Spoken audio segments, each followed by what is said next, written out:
ونستعينه ونستغفره ونؤمن به ونتوكل عليه ونعوذ بالله من شرور أنفسنا ومن سيئات أعمالنا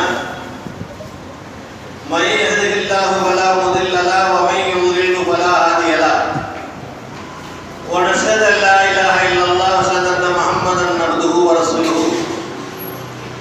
اللهم صل على سيدنا محمد وعلى آل سيدنا محمد وبارك وسلم عليه أما بعد فقد قال الله تعالى في القرآن الكريم وفي القرآن المجيد اهدنا الصراط المستقيم صراط الذين أنعمت عليهم غير المغضوب عليهم ولا الضالين صدق الله العظيم وقال نبينا رسول الله صلى الله عليه وسلم بلغوا عني ولو آية صدق رسول الكريم صلى الله عليه وسلم அளவற்ற அருளாளனும் நிகரற்ற அன்புடையனுமாகிய எல்லாம் வல்ல அல்லாஹ்வின் திருநாமத்தை போற்றியவனாக இன்றைய நான் ஆரம்பம் செய்கின்ற தகைக்கும் சிறப்புக்குரிய சேகல் ஜாமியா தந்தவர்களே, பெருமைக்குரிய பெரியோர்களே, சகோதரர்களே, ஜாமியாவுடைய கண்மணிகளே, அல்லாஹ்வின் அருளும் ஹதரத்தை கண்மணி ஸல்லல்லாஹு அலைஹி வஸல்லம் ஷஃபாஅத்தும் என்பட்டும் கிடைக்க அல்லாஹ் கூடுவானாக.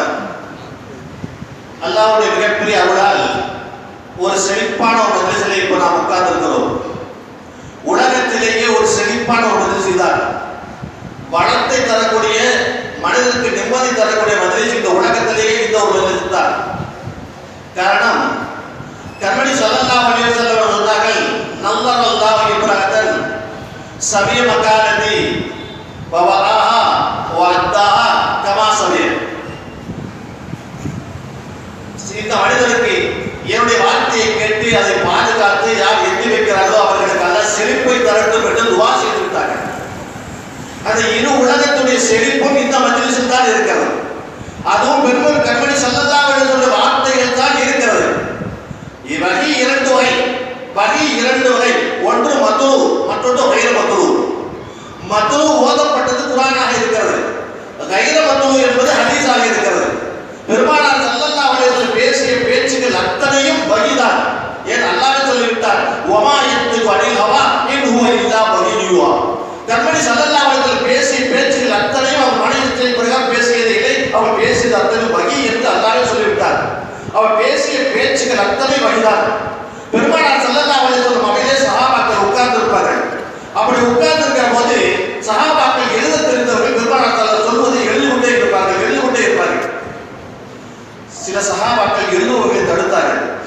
ஸல்லல்லாஹு அலைஹி வஸல்லம் நம்மை போன்ற ஒரு மனிதர் தானே, அவர் ஆசை இருக்கும், துக்கம் இருக்கும், கவலை இருக்கும், சந்தோஷம் இருக்கும், அதையெல்லாம் ஸல்லல்லாஹு அலைஹி வஸல்லம் பேசுகிற பேச்செல்லாம் நீங்க எழுதிக்கிட்டே இருக்கீங்களே, நன்றாக இல்லை, எழுத வேண்டாம் என்று அவர் சொன்னார்கள். அவர்களும் எழுதுவதை விட்டு விட்டார்கள். மறுநாள் கண்மணி ஸல்லல்லாஹு அலைஹி வஸல்லம் கேட்டார்கள், ஏன் எழுதவில்லை என்று கேட்டார்கள்.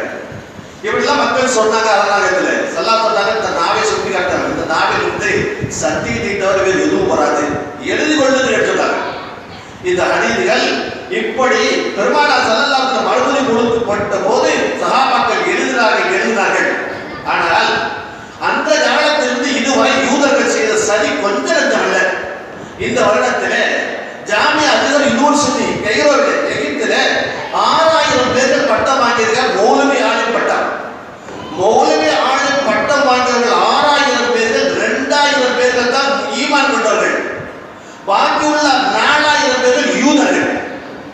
யூதர்கள் கூட மௌலவி ஆலிம் வந்திருக்கிறார்கள் சொன்னால் காரணம் என்ன? இந்த வாக்கத்திலே உள்ளே நுழைந்து எவ்வளெல்லாம் குழப்ப முடியுமோ அவ்வளவு குழப்ப வேண்டும் என்ற ஒரே காரணம் தான். ஆனால் அவர் குழப்பத்தை அந்த காலத்திலிருந்து இதுவரை குழப்பக்காரர் இருந்தார். இப்பவும் குழப்பம் செய்து கொண்டிருக்கிறார்கள். ஆனால் குர்ஆனிலே குழப்ப முடியாமல் போனது, அதுவும் குழப்பி பார்த்தார்கள். அந்த குர்ஆன் திரும்பி வந்து விட்டது. ஹதீஸ்களை குழப்பம் செய்யலாம் என்று எவ்வளவு முயற்சி பண்ணினார்கள். ஆனால் இமாம் ஹஜ்ரத் இமாம் கலீஃபத்துர் ரசூல், கலீஃபத்துல் மூமின்கள், சஹாபாக்கள் 4 கலீஃபாக்களுடைய காரியங்கள் எதுவும் செய்ய முடியவில்லை. அதற்கு பிறகு இமாம்கள் வந்து விட்டார்கள். இமாமுடைய செயல் அதாவது நல்ல பாதுகாப்பின் காரணமாக ஹதீஸ்கள் பாதுகாக்கப்பட்டது. பின்னால் அதில் கொஞ்சம் தொய்வு ஏற்படுகிறது. அல்லாஹ் இந்த மார்க்கத்தை கடைசி வரை தூய்மையாக நிலைநிறுத்த வேண்டும் என்று ஆசைப்பட்டு அதாவது ரஷ்யாவில் இருக்கிற உஸ்பெஸ்கிஸ்தான் என்ற ஊரில் இருந்து புகாரா என்ற ஊரில் இருந்து இப்ராஹிம் புகாரி பாபா அவர்கள் தந்தை இப்ராஹிம் இஸ்மாயில், அவருடைய தந்தை இப்ராஹிம், அவருடைய தந்தை ஒரு மஜூசி. ஆனால் அவருக்கு பின்னால் ஹிதாயத்து கிடைத்தது. அந்த மஜூசியாக இருக்கிற ஹிதாயத்து கிடைத்த போது அல்லாஹ்விடத்தில் அழுதார் அழுதார் அழுதார். அவர் அதற்கு பிறகு அல்லாஹ் அவருக்கு ஒரு குழந்தை தந்தான், இப்ராஹிம். அந்த இப்ராஹிமுக்கு இப்ராஹிம் ரஹ்மத்துல்லாஹி அவர்கள் அவர்களுடைய அல்லாஹ் அவர்களுக்கு கொடுத்த அந்த பாக்கியம் என்ன? இந்த ஹதீஸை கற்றுக்கொள்வதற்கு மதீனாவுக்கு போய் மதீனாவுக்கு மாலிக் பாடல்கள் கற்றுக்கொண்டார்கள். அப்ப அங்கிருந்து கற்று வந்தார்கள். அந்த அந்த இறையச்சம் அவரிடத்தில் இருந்த காரணத்தில் அவருடைய பிள்ளை இஸ்மாயில், அவருடைய பிள்ளை அபு அப்துல்லா, அது முகமது, அதற்கு புகாரி மாமாவர்கள். இப்ப புகாரி மாமாவர்களுக்கு அல்லாஹ் எங்கிருந்து ஏதோ ஒரு நாட்டிலிருந்து ரஷ்யாவிலிருந்து உருவாக்குகிறார்கள் இந்த ஹதீஸை பாதுகாப்பதற்கு. இந்த ஹதீஸ் அவர்கள் மூலமாக இன்றைக்கு திரட்டப்படுகிறது. காரணம் என்ன? அல்லாஹ் இந்த மார்க்கத்தை தன் பொறுப்பில் ஏற்றுக்கொண்டார். நானே காப்பாற்றுவேன். திருமலை எப்படி காப்பாற்றுகிறானோ, திருமலை நான் தான் இருக்கிறேன், நான் காப்பாற்றுவேன். அதே போன்று இந்த மார்க்கத்தை அவன் பொறுப்பில் ஏற்றுக்கொள்வது, இந்த மார்க்கம் நிலை நிற்க வேண்டும் என்பதற்கு தான் இமாம்களை எல்லாம் அனுப்பினார். இந்த இமாமுடைய சேவைக்கு நாம் நன்றி தெரிவிக்க கடமைப்பட்டிருக்கிறோம். அதனால் இப்படி ஓதி உட்கார்ந்து இப்ப மஜ்லிஸில் உட்கார்ந்துக்கிறோம். இந்த மஜ்லிஸுடைய பொருட்டால் நம்முடைய இவ்வுலக மறுவுலக வாழ்க்கையை எல்லாம் செழிப்பாக ஆக்கியவராக வைப்பானாக. நம்முடைய தேவைகளை எல்லாம் நிறைவேற்றி தருவானாக. அதே நேரத்தில் நம்முடைய இந்த உலக மறுவுலகத்துடைய எல்லா ஆஜத்துகளும் நிறைவேற்றி தருவாங்க. இந்த மஜ்லிஸுடைய பொருட்டால் நம்முடைய பாவங்களை மன்னிப்பானாக. அருமையானவர்களே, இன்றைக்கு ஓதப்பட்டது 14 ஜுஸு. எடுத்த உடனே பாபுல் கார் குகைவாசிகளை பற்றி ஒரு செய்தி. ஸல்லல்லாஹு அலைஹி வஸல்லம் என்னை பற்றி ஒரு ஹதீஸாக எடுத்தாலும் எடுத்து வையுங்கள் என்று உத்தரவு தந்துட்டாங்க. இப்ப ஸல்லல்லாஹு அலைஹி வஸல்லம் நீங்க பனூ இஸ்ரவேலை பற்றி எடுத்து சொல்லுங்க. ஸல்லல்லாஹு அலைஹி வஸல்லம் பனூ இஸ்ரவேல் காலத்தில் வந்த செய்திகளை எல்லாம் போட்டு இந்த ஜுஸுல கால் பகுதி போன பிறகு சஹாபாக்கள் அவருடைய அந்தஸ்துகள் அவருடைய மரியாதை எல்லாம் பின்னால் பேசப்படுகிறது. இந்த ஜுஸுல ஆரம்பத்திலேயே வந்துவிட்டது. எடுத்த உடனே குகைவாசிகள் 3 பேர்கள் பாலைவனத்திலே போய் கொண்டிருக்கிறார்கள்.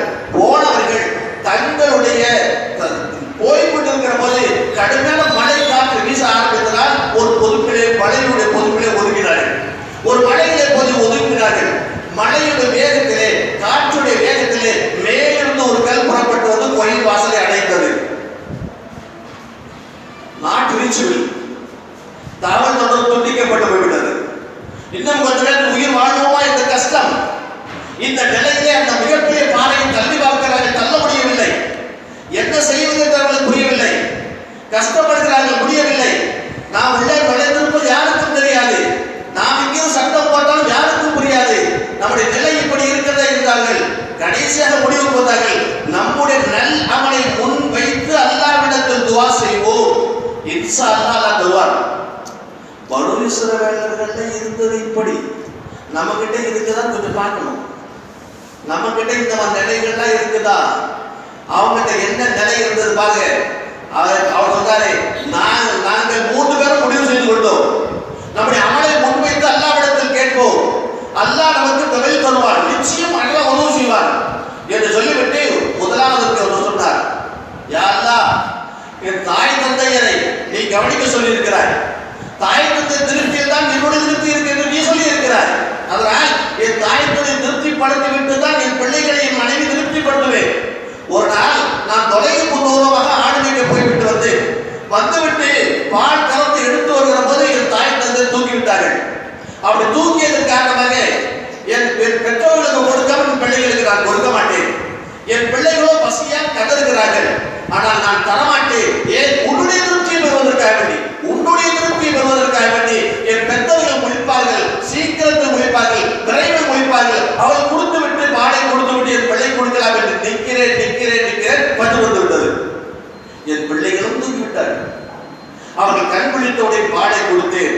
தெரியவா, உன்னுடைய திருப்திக்காக நான் செய்தேன். இந்த பாதையிலிருந்து இந்த இக்கட்டங்களை வெளியாக்குவது கொஞ்சம் வழிதா என்று கேட்டார்கள். பாறை நகர்ந்தது, கொஞ்சம் காத்து பிராண வாயு கிடைச்சிருச்சு. பல்லல்லாஹ் சொல்றாங்க, பனூ இஸ்ரவேல் செய்தியை பெருமானார் சொல்கிறார்கள் சொன்னாங்க. என்ன காரணம் யோசிப்பீர்களா? ஸல்லல்லாஹு அலைஹி வஸல்லம் ஊதீதுல் இல்ம வல் இல்மல் அவ்வலிகள் வாஹிரி.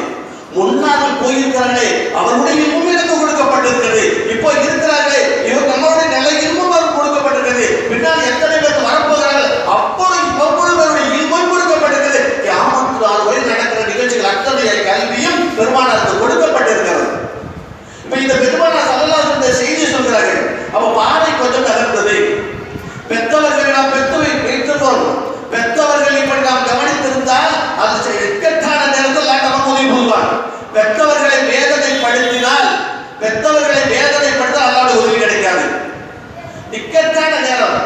மூச்சு விடுவதற்கு வழி இல்லை. அப்ப அல்லாஹ் காப்பாற்றுவதால் பெற்றவர்கள் வரக்கத்தினால் நாம் காப்பாற்றப்படுவோம். பெற்றவர்களை திருப்திப்படுத்தினால் அல்லாஹ் நம்ம திருப்திப்படுவார். பெற்றவர்கள் செத்தவர்கள் சத்தத்தை விட நம்ம சத்தம் உயர்ந்து விடக்கூடாது. பெற்றவர்கள் விஷயத்தை கையை தூக்கி விட்டால் அவன் அவ்வளவுதான் அப்படியே முசீபத்தை முடிவிடும். முசீபத்தை முடிவு அவ்வளவுதான் போயிடும். பெற்றவர்களை பார்த்து ஓ இந்த வார்த்தையை சொல்லிவிடாது, ஒரு ஆளெல்லாம் போய்விடும். பெற்றவர்களுக்கு செய்ய வேண்டிய கடமை என்ன? அல்லாஹ் சொல்றார், இப்படி துஆ செய்யுங்கள். ரப்பி இர்ஹம்ஹுமா கமா ரப்பயானி ஸகீரா. இறைவா, நான் சின்ன பிள்ளையா இருக்கிற போது எப்படி எல்லாம் என்னை அவர்கள் வளர்த்தார்களோ, இந்த துஆவை செய்வதற்கு கற்றுத் தந்தார்களோ அவர்களுக்கு நீ கிருபை செய். இந்த துஆவை கற்றுத் தந்தாங்க அவங்க, அதனால அவருக்கு கிருபை செய் என்று துஆ செய்ய சொல்லி அல்லாஹ் சொல்றார். இப்ப பெற்றவர்களை பெற்றிருக்கிறோம், கொஞ்சம் அல்லாஹ்வுக்காக வேண்டி பயப்படுங்கள். இல்லை என்று சொன்னால் மிகப்பெரிய சிரமத்தில் மாட்டிக்குவோம். இரண்டாவது நபர் சொன்னார், இரண்டாவது நபர் என் சின்னத்தா மகள் மீது எனக்கு ரொம்ப ஆசை இருந்தது. அதுவே தீவிர ஆசை. எப்படியாவது அந்த பெண்ணை அடைய வேண்டும் என்று நான் எண்ணினேன்.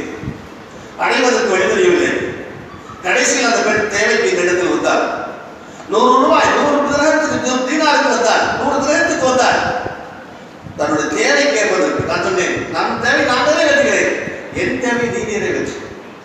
நீ என் ஆசைக்கு இறங்கி நான் உனக்கு அந்த பணத்தை தருகிறேன் என்று சொன்ன போது வேறு வழி இல்லாமல் அந்த பெண் என் ஆசைக்கு இறங்கினார். நான் அந்த பெண்ணுக்கு 100 ரூபாய் கொடுத்தேன். கொடுத்து விட்டு அந்த பெண்ணுடைய வழியிலே நான் உட்கார்ந்து விட்டேன். அந்த பெண் அல்லாஹ்வை வேண்டுகொள். அந்த நேரத்தில் அந்த பெண் சொன்னது, அல்லாஹ்வை வேண்டுகொள், என்னுடைய முத்திரையை நீ உடைத்து விடாதே, உரிமை இல்லாமல் உடைத்து விடாதே என்று சொன்னவுடன் உன்னுடைய உன்னை பற்றி ஞாபகம் காட்டியனால் உன்னுடைய அச்சத்தின் காரணமாக நான் அப்படியே உளுந்து ஓடிவிட்டேன். அந்த பெண்ணை நான் தொடவும் இல்லை, ஒன்றும் செய்யவில்லை. அந்த பணத்தையும் அந்த பெண்ணுக்கு ஹதியாவே கொடுத்து விட்டேன். இறைவா, உன் அச்சத்தின் காரணமாக நான் செய்திருக்கிறேன்.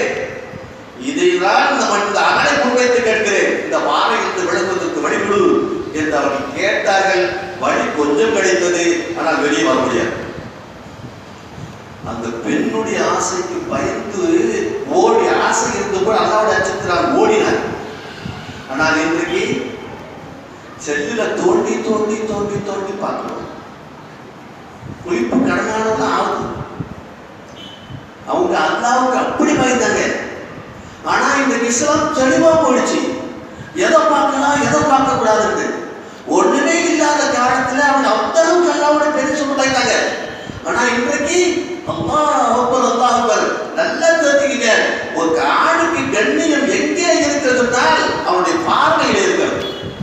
ஆணுக்கு கண்ணியம் அவனுடைய பார்வையில் இருக்கிறது. பெண்ணுக்கு கண்ணியம் எங்கே இருக்கிறது? அவன் உடலிலே இருக்கிறது.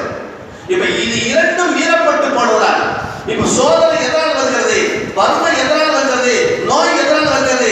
அதனால் இந்த வித காமத்தின் காரணமாகத்தான் நாம் மிருகங்கள் வாழ்ந்த நாட்டிலே வாழ்ந்து கொண்டிருக்கிறோம். இப்ப கூட ஒரு தீர்ப்பு ஒன்று வந்திருக்கு, அசிங்கமான ஒரு தீர்ப்பு. ஒரு பெண் பாதிக்கப்பட்டு போனார். இப்போ தீர்ப்பு, ஒரு பெண் பாதிக்கப்பட்டு போனார். அந்த பாதிக்கப்பட்ட பெண் கேஸ் கொடுத்திருக்கிறார். இப்ப கேஸ் தடுக்கணும். அறிவு கட்டவர்கள் நாட்டில் இருக்காங்க. அந்த பெண்ணை நீ தொடும் போது மேல் சட்டை இருந்ததா, சட்டை இல்லாமல் இருந்தா? சட்டை இருந்தது. சட்டை இருந்தால் இந்த கேஸ் தள்ளுபடி. சட்டை இல்லாமல் இருந்தாலும் கேஸ் இருக்கும். இப்ப அந்த மாதிரி நாட்டில் நாம் வாழ்ந்து கொண்டு இருக்கிறோம். என்ன செய்ய போறாங்களோ தெரியல. அதனால் இந்த அல்லாஹ்வை பயப்படுகிற இந்த விஷயத்தில் ரொம்ப அல்லாஹ் பயப்படணும். அவருக்கு அங்கு உதவி கிடைத்தது. பெருமானார் ஸல்லல்லாஹு அலைஹி வஸல்லம் சொல்லி காட்டுகிறார். அந்த மூன்றாவது நபர் என்னிடத்தில் ஒரு ஆள் வேலை செய்தார். பல பேருக்கு வேலை செய்தார்கள். வேலை செய்தவர்கள் கூலி வாங்கி போவது பழக்கம். நான் வேலை காய்க்கிறதுக்கு முன்னால் கூலியை கொடுத்து விடுவேன். அவர் ஏதோ வேலைக்காக கூலியை வாங்காமல் சொல்லி விட்டார். இப்ப நான் என்ன பண்றது? அந்த கூலியை நான் அவர் வருகிற வரை பொறுக்காமல் அதை நான் வளர்த்தேன். மிகப்பெரிய ஆடு மந்தையாக வளர்ந்து விட்டது. கடைசி பல வருடங்களுக்கு பிறகு அவர் இடத்தில் வந்தார். வந்தவர் கேட்டார், நான் ஒரு நாள் சம்பளம் எனக்கு தரவேண்டி இருக்கிறது, அல்லாஹ்வுக்காக வேண்டி அதை நீங்கள் எனக்கு தந்து விடுங்கள் என்று கேட்டார். இருக்கிற பத்தை எல்லாம் உன்னை சார்ந்ததுதான். உன் பொருளை வைத்து நான் உண்டாக்கி இருக்கிறேன், இதையெல்லாம் நீ எடுத்துட்டு போ என்று நான் சொன்னேன். அவர்தான் என்னை கிண்டல் பண்ணிக்கலாம். இல்லை ஒரு சப்பாத்தியத்தில் தான் நீ விட்டு போன சப்பாத்தியை தான் நீ ஒரு பெருக்கி வைத்திருக்கேன் சொல்லும்போது யாரெல்லாம் இந்த அமலை முன்வைத்து கேட்டு பாலை விளக்க செய்து துவா செய்தால் பாலை விலகியது 3 பேர். இப்படி கோடிக்கான விஷயத்துல நாம் நடந்துக்கிறோமா? இந்த தீன் நம்மகிட்ட இருக்குது, பேர் அளவு இருக்குது, தீன் நம்மகிட்ட இருக்குது, பேர் அளவு இருக்குது, செயல் எதுவுமே இல்லை. செயல் இல்லாத காரணமாக காரணம் என்ன? முஸ்லிமத்துகள் ஒன்றுக்கு மேல் ஒன்று கூடி சரியான ஆட்சி நமக்கு கிடைக்காம போறது காரணம் நம்மளோட தீன் இல்லை காரணம். இதே பின்னால இன்னொரு அதில் வருது. படுசுரங்க பத்தி தான். 3 ஊர்ல 3 பேர் இருந்தாங்க. ஒருத்தவர் குருடரு, இன்னொருத்தவரு கண் பார்வை இல்லாத குரு துஷ்டரோகி, இன்னொருத்தர் வாழ்க்கை. இந்த வரலாறு விவரி சொல்ல முடியாது. காரணம் என்ன? தெரிந்த வரலாறு தான். இந்த 3 பேர்கள் நல்லா சொல்லுகிறார். குருடரை வழக்கை குஷ்டரோகி இடத்தில் ஒரு வழக்கு வருகிறார். உனக்கு என்ன வேலை தேவை தான் சொல்லு. எனக்கு இந்த தேவையை குஷ்டரோகம் நீக்க வேண்டும். என்னை மக்கள் வெறுக்கிறார்கள், என் குஷ்டரோகம் மக்கள் வெறுக்கிறார்கள். குஷ்டரோகம் நீக்குவதற்கு துவா செய்தால் போதும். அவர் தடவினார், குஷ்டரோகம் விளங்கியது. உடனே உனக்கு ஏதாவது தேவை என்று சொல்லி எனக்கு ஒரு ஒட்டகம் கொடுத்து சொன்னால் அவர் ஒட்டகம் கொடுத்து விட்டு வந்தவர் போய்விட்டார். அடுத்தவர் வழக்கை தலையிடத்தில் வந்தார். உனக்கு என்ன வேண்டும் என்று கேட்டார். எனக்கு வழக்கை தலை நீங்க வேண்டும் என்றார். அவர் தலையை தடவினார். உனக்கு என்ன கிஃப்ட் வேண்டும் என்று கேட்டார். மாடு வேண்டும் சொன்னார். அவருக்கு மாடு கொடுத்து போய்விட்டார். அடுத்து கண் தெரியாத இடத்தில் வந்தார். அவர் கண்ணை தடவினார். அவருக்கு ஒரு கிஃப்ட் கொடுத்தார், மாடு கொடுத்தார். முந்தைய பழைய காலத்தை மறந்துவிடக் கூடாது என்பதற்கெல்லாம் ஒரு நிகழ்ச்சி நடத்துகிறார். ஆரம்பத்தில் நாம் எப்படி இருந்தோம், இப்படி பணம் வந்து விட்டால் எப்படி மறக்கிறோம்? பொருளாதாரம் இல்லாதது போது நம்ம நிலை என்ன? பொருளாதாரம் குறைகிற போது நம்ம நிலை என்ன? முந்தைய நிலை என்ன, பிந்திய நிலை என்ன? முந்தைய நிலையை நினைத்து பிந்திய நிலைக்கு நாம் நன்றி தெரிவிக்கிறோமா இல்லையா பார்ப்பதற்கெல்லாம் இப்படி ஒரு நிகழ்ச்சி நடத்துகிறார். பின்னால் அந்த சோதனை வருகிறவர்களுக்கு எந்த வழக்கு வந்தாலும் அதே வழக்கு வருகிறார். குஷ்டரோகி இடத்தில் சொன்னார், நீ நான் வழி செலவுக்கு பணம் இல்லாமல் இருக்கிறேன், நீ ஏதாவது கொடுத்து உதவு என்று சொன்னார். அதனால் நான் கொடுத்து உதவ மாட்டேன் சொன்னார். அப்போ சொன்னார், குஷ்டரோகியா இருந்தார், அல்லாஹ் உனக்கு குஷ்டத்தை நோக்கி செல்வத்தை கொடுத்தார், ஞாபகம் இருக்கிறதா என்றார். இல்லை இல்லை, அப்படி மட்டும் இல்லை, என் தந்தையுடைய சொத்து, என் பாரம்பரிய வாழ்க்கை சொத்து என்றார். நீ சொல்வது பொய்யாக இருக்கு, உண்மையாக இருக்கிறால் ஒரு சொத்துக்கள் எல்லாம் வழிகிட்டு சொல்லிட்டு போய்விட்டார். அது அடிந்து போடும், கொஞ்ச நேரம் தள்ளிட்டு போடும். இரண்டாவது ஒருவர் வருகிறார், வழக்கு தலையெடுத்திருக்கிறார். இதே சோதனை தான். அவரும் தோற்று போய்விட்டார். அவருடைய செல்வத்தை பறிக்கப்பட்டது. கண் தெரியாத இடத்தில் வருகிறார். நீ ஒரு கண் தெரியாதவராக இருந்தாய், உனக்கு கண் பார்வை எல்லாம் கொடுத்தார், இவனுக்கு செல்வத்தை கொடுத்திருக்கிறார், எனக்கு வசதி இல்லை, ஒரு ஆடு கொடு என்று கேட்டார். அவர் சொன்னார், இந்த ஆட்டுக்கு எதை வேண்டாலும் ஓட்டிட்டு போய் என்று சொன்னார். அவர் ஓட்டி போனார். அல்லாஹ் ஒரு வரக்கை செய்யும் என்று சொன்னார். வரக்கத்து விட்டது. இல்லாதவர்களுக்கு செல்வத்தை கொடுக்கிற போது ஒரு பின்னால் சோதனை வரும். நம்ம வீட்டில் வந்து ஒரு முசாபர் நிற்கிறாங்க என்று சொன்னால் நல்லா தெரிஞ்சுக்கிற அது அல்லாஹ்வுடைய அடக்கே ஒரு வித்தாடி. ஒரு நம்ம வீட்டில் இறங்கி ஏறி ஒரு முசாபர் பெருங்கையோடு போயிட்டார் என்று சொன்னால் 7 நாளைக்கு நம்ம வீட்டுக்கு ரஹ்மத்துடைய மலர்கள் வரமாட்டாங்க. நம்ம அந்த அளவுக்கு அல்ல செல்வத்தை கொடுத்து வச்சிருக்கிறோம். ஆனால் பழைய நிலைமை நினைச்சு பாருங்க, செல்வத்தை கொடுங்க, கொடுக்கிறவங்க கொடுக்கிறாங்க இருக்கிறார். இப்படியே வரலாறுகள் ஒன்று வரலாறு வருது. பெருமானார் ஸல்லல்லாஹு அலைஹி வஸல்லம் அவர்கள் சொல்லி காட்டுகிறார்கள். ஒரு மனிதர் இருந்தார். அந்த மனிதனுடைய வேலையை என்ன? கவன் திருட வேலை தான். கவன் திருடி சம்பாதிக்கிற வேலை. அவர் சொன்னார், நான் இறக்க போகிறோம், இந்த உலகத்தை விட்டு நாம் மறைய போகிறோம் என்று தெரிந்த போது அவர் சொன்னார், தன் பிள்ளைகளை கூப்பிட்டு, பிள்ளைகளே, நான் உங்களுக்கு எப்படி தந்தையா இல்லை, எத்தனை தந்தையா நான் இருந்தேன் என்று கேட்டார். அப்ப அந்த மக்கள் சொன்னார்கள், நீங்க சிறந்த தந்தையாக இருந்தீர்கள். அப்படி என்று சொன்னால், நான் இறந்த பிறகு நான் மிகப்பெரிய அநியாயம் செய்திருக்கிறேன், என் ரப்புக்கு நான் மிகப்பெரிய அநியாயம் செய்திருக்கிறேன். அல்லாஹ் என்னை கொண்டு நிப்பாட்டினால் நான் கடுமையாக என்னை தண்டித்துள்ளார். அல்லாஹ்வுடைய கோபத்தும் என் மீது இறங்கி இருக்கிறது. இந்த நிலையிலே அல்லாஹ் என்னை தண்டிக்காத அளவுக்கு நான் இறந்த பிறகு என்னை நன்றாக கணியுங்கள், எவ்வளவு கணிக்க முடியுமோ கணியுங்கள், என் எலும்புகளை எல்லாம் உடையுங்கள், உடைத்து காற்று வீசுகிற போது சாம்பலையும் எலும்புகளையும் காற்றிலே பாதியை காற்றிலே தூக்கிவிடுங்கள், பாதியை கடலிலே கரையிட்டு விடுங்கள்.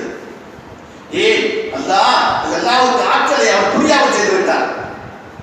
இப்ப அல்லாஹ் பூமிக்கு உத்தரவிட்டார், பூமியே அந்த இதெல்லாம் கொண்டு வந்து சேர்ந்து சொன்னார், கடலே சாம்பலை வெளியாக சொன்னார். இப்ப உயிர் கொடுத்து உள்ளே உள்ளாக வந்து நிற்கிறார். அல்லாஹ் திடீரென்று வந்து நிற்கிறார். நிற்கிற போது அல்லாஹ் ஏன் இப்படி செய்தாய், ஏன் இப்படி செய்தாய் என்று கேட்கிற போது அவர் சொன்னார், அல்லாஹ் அச்சத்தின் காரணமாக நான் செய்தேன். உன் மீது எனக்கு பயம் இருந்தது, நான் தான் செய்தேன். அப்படியா, நீ என்னை பயந்தாயா? நீ போ சொர்க்கத்திற்கு சொன்னார். அல்லாஹ்வுடைய அச்சம் என்று வருகிற போதே நாம் அச்சம் பச்சம் சொல்றோம் என்கிற அல்லாஹ்வுடைய அச்சம் நம்ம செயல்ல எதுவுமே இல்லை. ஆனால் எப்ப இது வரும் என்று கேட்டால் தெரியல. அது உமருடைய ஆட்சி காலத்திலே இஷா தொழுதுக்கு பிறகு ஒரு பையன், அருமையான பையன், சஹாபி, ஒரு அருமையான சஹாபி போயிட்டு இருக்கார். ஜுருது புருதுப்பா சொர்க்கத்து வாழை வரன்றவர். அப்படி போகிற போது லேட்லாம் இல்லாத காலம் தானே. அப்போ ஒரு அம்மா கூட்டுச்சு, தம்பிங்க வாங்கின ஒரு சின்ன தேவை இருக்கு. அவர் நம்பி உள்ள போயிட்டார். போன உடனே அந்த அம்மா சொல்லிச்சு, என் ஆசையை தீர்க்கணும். இந்த வார்த்தையை கேட்டவுடன் துடி துடித்து கீழே விழுந்தார். அவர் படப்பட பதிவா போயிடுச்சு. அந்த அம்மா பயந்து போய் அந்த சகாபியத்துக்கு வெளியில தூக்கி போட்டுட்டு கதவு மூடிடுச்சு. கொஞ்ச நேரத்தில் உறவினர்கள் வந்தாங்க, தூக்கிட்டு போயிட்டாங்க. அவர் மறுநாள் காலையில் இறந்து போயிட்டார். கேட்டதுக்கு என் ஆசையை தீர்த்து வைத்து கேட்டதுக்கு இன்றைக்கு நான் சொல்லணும், நம்ம பதிர்ச்சி விளையாடணும். அந்த அளவுக்கு இன்றைக்கு அசிங்கமான வாழ்க்கையில் வாழ்ந்து விடுந்தோம்.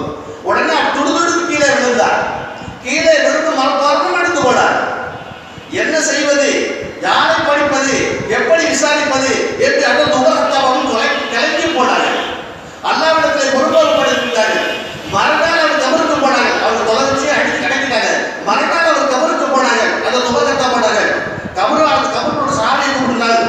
அம்மாவோட சாப மகாம ரப்பி வலகுல் தென்னதான் அம்மாவோட சாப ரப்பி மகாம ரப்பி வலகுல் தென்னதான் போது அவங்க அல்லாவுக்கு யார் பயந்தார்களோ அவங்களுக்கு 2 சொத்து தர நான் சொல்லியிருக்காங்க. உங்களுக்கு 2 சொத்து கிடைச்சிட்டான்னு கேட்டார். கபலை பார்த்து கேட்கிறார். அப்ப உள்ள இருந்து பதில் வருது, யார் கிடைச்சிச்சோ. அப்ப அவருடைய இதய எச்சத்தை பார்க்க எப்படி இருந்துச்சு, சஹாபாக்கள் எப்படி வளர்க்கப்பட்டார்கள். ஆனா அந்த வளர்ப்பு ஹதீஸ்கள்லாம் நம்ம கேட்கிற போது அந்த உணர்வு நம்ம வரணும். அதற்கு உசாமத்து படி சாயந்தரம் இல்லாதவாள் சின்ன பிள்ளை, ரொம்ப பெரிய பிள்ளை, சின்ன பிள்ளை. அவருக்கு அத்தா இல்லை. அந்த சின்ன தந்தையோடு பெருமானார் அழைத்து வருவார்கள். அவைக்கு வந்தவர்கள் பெருமானார் மீது அவருக்கு ஆசை இருந்தது. எப்போது அத்தாவும் மகனும் எப்போது வந்து கொண்டிருப்பார்கள். வருகிற ஒரு நாள் அத்தா வெளியில போயிட்டார்.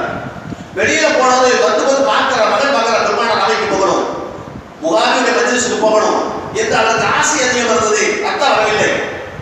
உடனே நான் பொறுக்க முடியாமல் அவர் போய்விட்டார். அன்றைக்கு வாசிக்கப்பட்ட ஹதீஸ்கள், அன்றைக்கு பெருமானார் ஸல்லல்லாஹு அலைஹி வஸல்லம் சொர்க்கத்தை பற்றி சொல்கிறார், மறுஉலகத்தை பற்றி பேசுகிறார், நரகத்தை பற்றி பேசுகிறார். இந்த ஹதீஸ்களை கேட்டுவிட்டு அவர் வீட்டுக்கு வந்தவர். எப்படியாவது இந்த செய்திகளை நம் தந்தையிடத்தில் சொல்ல வேண்டும்.